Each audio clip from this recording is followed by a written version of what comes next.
Hey there, guys. This is Ken with MinnoTank, and I have Brittany Baretto, PhD and co-founder of Pheramor, and we are so excited to announce some really big, awesome news. Our very first success story. Thrilled to have her. Brittany Baretto, what's the news? Hi, Ken. Thank you so much. Yeah, I'm co-founder and chief scientific officer of Pheramor. We were featured on MinnoTank in December, and it provided us with a really incredible quality video of me doing a pitch with my face right next to the pitch deck, which was really, really beneficial to send out into investors. And so we're actually closing our seed round. That's so awesome, and thank you so much. That's wonderful to hear. So, Brittany, congratulations. It's so exciting when you get to finally fund your first round. Super challenging. So I'm a little late with my titles. That was your big news. Big news. Whoops.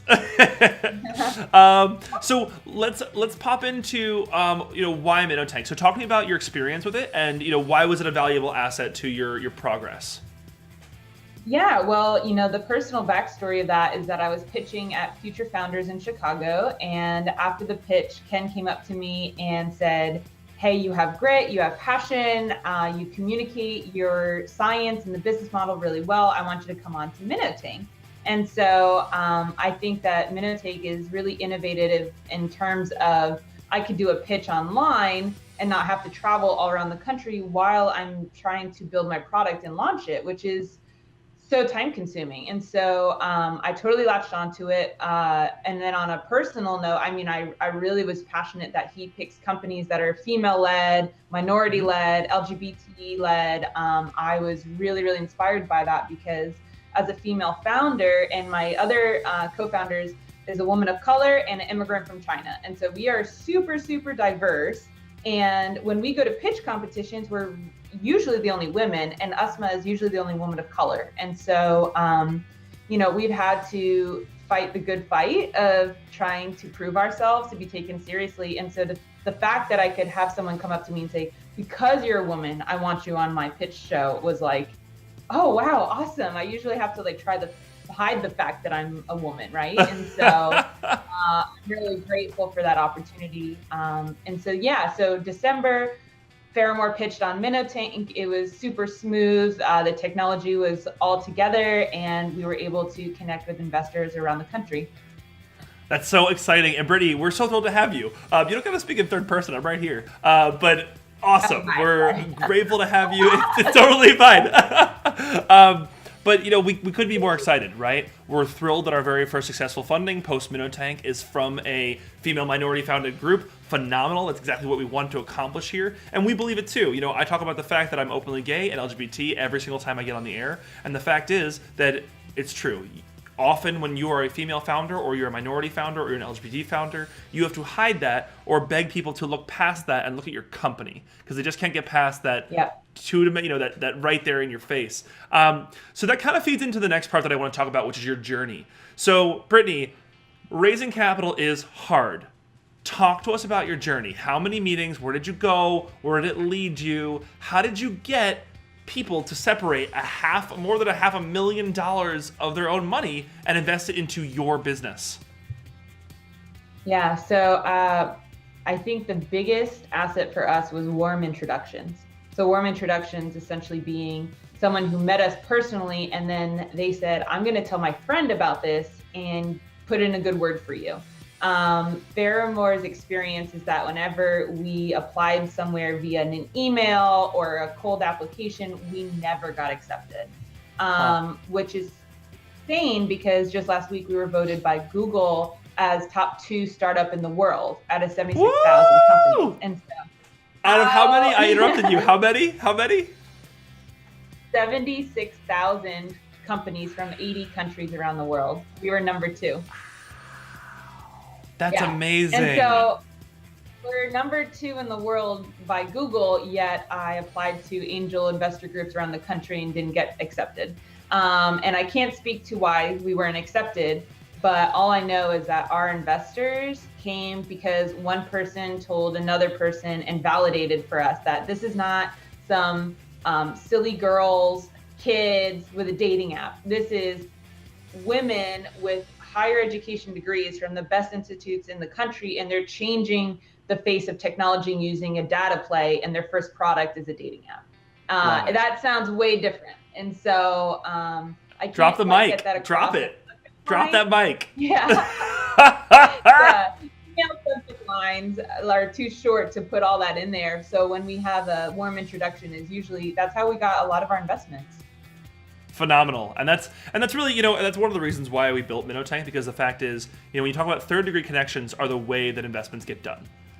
Especially when you're early stage and new, especially if this is your very first venture that you're doing, that's it. You're only going to get third degree connections. It's never going to be the first time you meet someone, they say, great idea. Like, how much? $250,000, $500,000? That's not how it works. It's, Jack knows Sally, knows Teresa, knows Bob, and Bob's willing to invest and interested. And so that's one of the hopes for MinnoTank in the future, is that we become such a large platform that we can feature companies like Pheramor, and we can come bring you back in 2 years when you've raised your $24 million in your Series B round. Heyo. But we'll be able to, reminisce on the fact that was so successful because you had those third degree connections. Because maybe MinnoTank played a big part, maybe it didn't, but we at least look to host you and try to elevate your mission and your goal and try to be a part of that. So couldn't agree more. Third degree connections are paramount.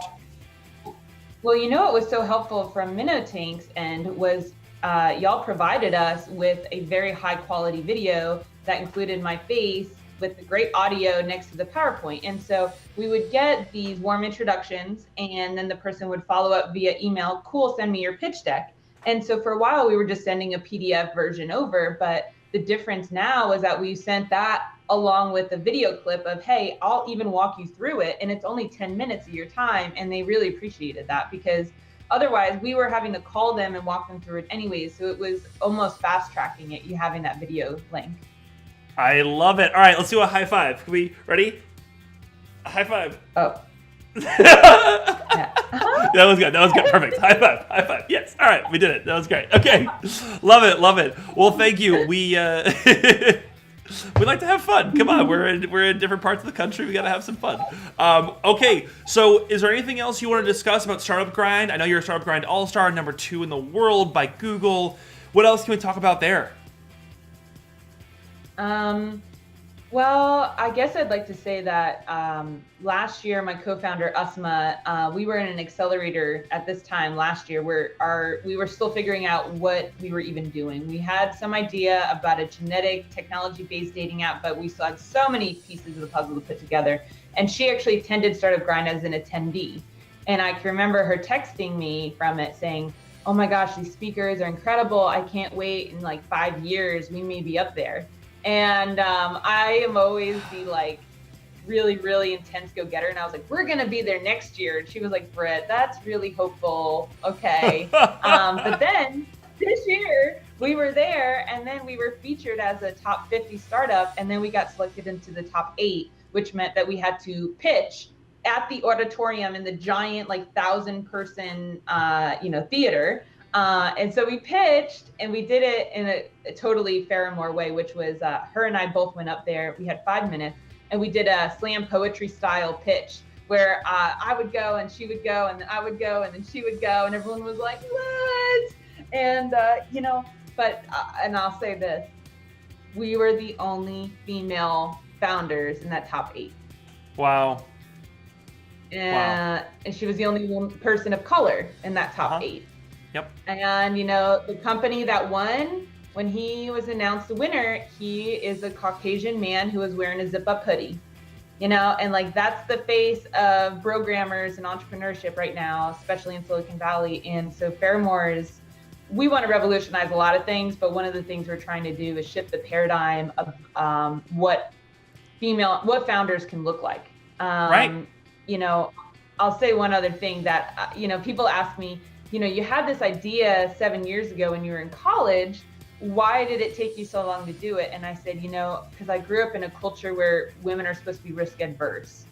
I didn't have the confidence to say, I'm going to drop out of college and start this. I believe in myself. Instead, I was like, oh, I have this really great idea, but I am so unqualified. I definitely can't do it by myself.